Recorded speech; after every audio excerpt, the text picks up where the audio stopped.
8:50 de la mañana.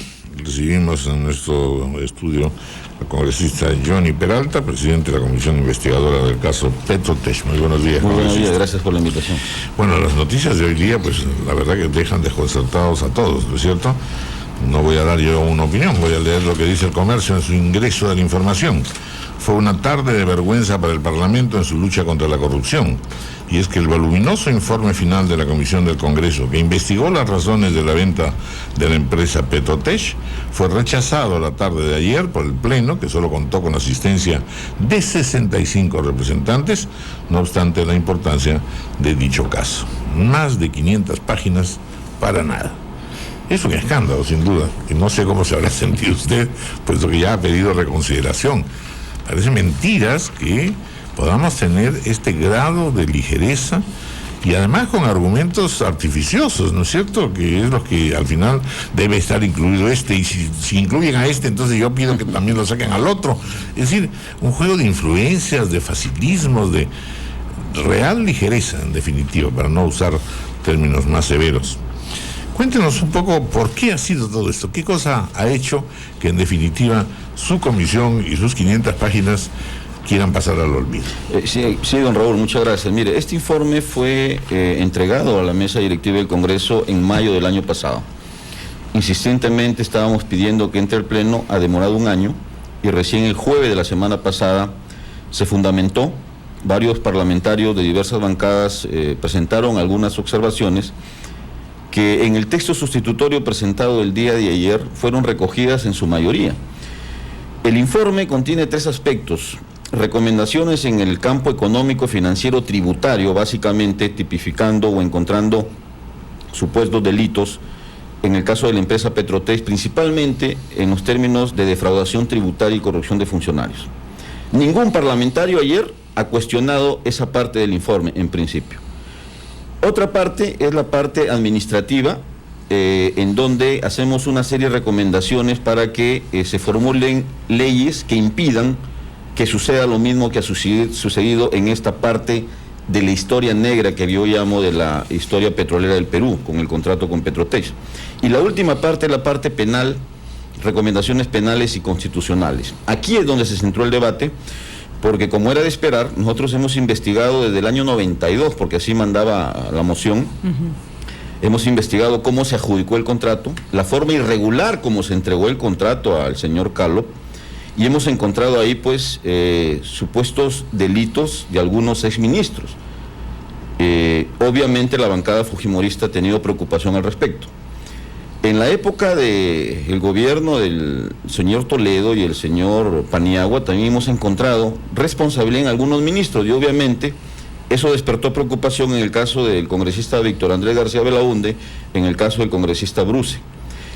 Y para poder salvar su voto en el caso de ellos, porque ellos mostraban su conformidad casi en la totalidad del informe, excepto estos temas, propusimos de que estos 2 temas, el caso del señor Herrera y el caso de los 3 exministros fujimoristas cuyo delito ha prescrito porque se trata de un delito de falsedad ideológica, cuya condena máxima es de 6 años, y este tema fue el año 99, que se vote por separado. Supuestamente había un acuerdo ahí en las bancadas en votar por el cuerpo del informe y votar por separado estos 2 temas, pero insólitamente hay una alianza contra natura entre la bancada fujimorista, Unidad Nacional, la Alianza Parlamentaria y la llamada bancada nacionalista que supuestamente defiende los intereses del país y lucha contra la corrupción, y deciden archivar el informe e impedir que el Estado inicie la cobranza o continúe con la cobranza de cerca de 482 millones de dólares que nosotros hemos calculado que es lo que esta empresa o los anteriores dueños le deben al Estado, ¿no? Pero por eso digo, es un escándalo. Es un escándalo tremendo. Congresista, cuando se dio la venta de Petrotech, bastante comentada y criticada, yo recuerdo el ministro Carranza, que era ministro de Economía en ese momento, que se sentó en el mismo lugar donde está sentado usted, y yo le hice la pregunta sobre esta venta, y él dijo que era legal, que no estaba de acuerdo con cómo se había hecho, pero que las leyes permitían que las cosas se hicieran de esa manera. ¿Qué es lo que se está viendo acá? Porque si las leyes han permitido hacer esto por mucho tiempo, nos podrá parecer una sinvergüencería, nos podrá dar mucho cólera como peruanos, pero legalmente no hay mucho más que hacer. Lo que uno se pregunta es, ¿qué se ha hecho desde esa venta hasta ahora para que no vuelva a ocurrir? ¿Han cambiado las leyes acaso? Lo que yo le pregunto a usted, ¿quién es el que aprueba e interpreta leyes? ¿El señor Carranza, un ministro de Estado o el Parlamento? Es respetable la opinión de un ministro de Estado, pero quien aprueba leyes y quien las interpreta es el Parlamento. Y una comisión del Congreso compuesta por parlamentarios hemos expresado aquí que no es necesario que haya una ley para que la SUNAT cobre, de tal forma que la propia SUNAT está, cuando nosotros estábamos investigando el tema, la SUNAT estaba calificando la operación de acuerdo a las recomendaciones que nosotros hemos dado en el informe, en base al texto, al título 8 del texto preliminar del Código Tributario y aplicando el artículo 9 de la Ley de Impuesto a la Renta. Todo esto está documentado y fundamentado aquí en más de 40 páginas en el informe, de tal forma que para la comisión no es necesario una ley para que la SUNAT pueda cobrar ese impuesto a la renta. Ahora, se le hago la pregunta de esta manera, más allá de que por supuesto el informe no se haya aprobado, no haya habido mayor interés, que me parece un escándalo si la legislación anterior permitió, o la legislación actual permitió una situación de esa naturaleza, que por último está todavía en el ámbito de la interpretación, ¿por qué no dictar leyes que saquen de duda el hecho que cuando se vende, se hace una operación económica como la que hizo Petrotec, el Estado peruano tiene derecho a cobrar? Porque ojo, y eso hay que decirlo, no es la única empresa que ha hecho una operación de este tipo y no es el único caso en que el Estado peruano ha perdido un montón de plata. Y si ustedes no cambian las leyes, va a seguir ocurriendo. No conozco el caso en detalle porque no he investigado los otros temas, pero aquí fue un caso curioso. Y la realidad nos va a dar la razón. El señor Calo crea un holding de empresas, estructura una serie de empresas de tal forma que para vender, desde nuestro punto de vista, la actividad principal que el señor Calo tenía en el Perú es el lote Z2B y otros lotes que todavía operativamente no son muy cuantiosos. Pero antes de la venta, y que lo dijo el propio señor Pérez Taiman cuando fue a la comisión, el señor Calo decide crear otra empresa y separar los activos que él tenía en Estados Unidos con los activos que tenía fuera de Estados Unidos, para vender supuestamente los activos fuera de Estados Unidos. Pero ¿cuál era el activo principal? Era el lote. O sea, el objetivo era vender el lote y traspasar el contrato. Entonces, lo que nosotros decimos ahí, que lo que la SUNAT tiene que hacer es aplicar el principio de la realidad económica con la finalidad de levantar el velo societario y poder efectuar esa compra, porque la ley del impuesto a la renta y el Código Tributario dicen que son gravables efectivamente estas transacciones de empresas que sean constituidas o establecidas en el país.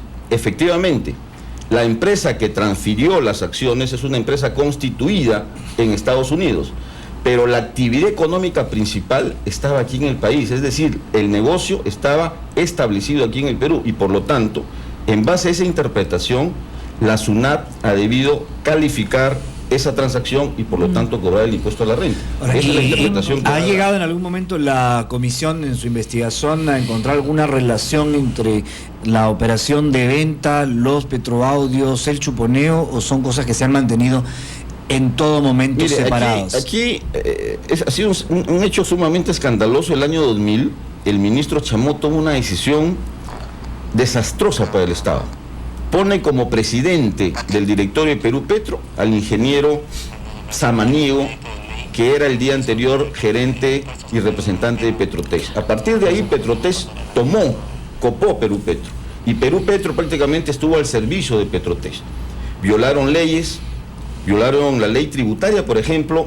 Ellos firmaron el contrato y decían que el IGB que ellos pagaban por la importación de los activos, ese IGB debería ser pagado por Perú Petro, y Perú Petro lo estaba pagando, pero ellos con esa factura iban y lo declaraban y utilizaban como crédito fiscal. Ese es un delito penado. Y es más, tal es así que nosotros hemos encontrado que por ese concepto ellos deben pagar $78 millones. A la fecha, reconociendo el delito, Petrotex ha pagado $11 millones. Y faltan 3 casos que resuelve el Tribunal Fiscal.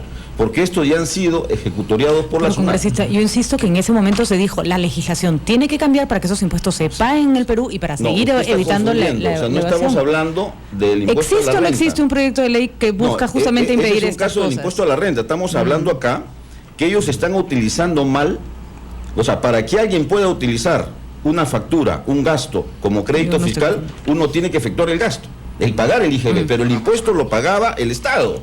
Y ellos iban con esa factura y lo utilizaban como crédito fiscal, incrementando sus gastos, pagando menos impuesto a la renta y utilizando como crédito Bueno, fiscal. en definitiva, ¿qué posibilidades hay de que la reconsideración progrese? Porque este escándalo no puede quedarse. Por supuesto, al menos en este tema de la práctica que realizaron los anteriores dueños y los anteriores representantes de Petrotec no ha sido cuestionado por ningún parlamentario. Yo he presentado un recurso de reconsideración que debería ser visto la próxima semana, porque lamentablemente el día de ayer había menos de la mitad de los parlamentarios.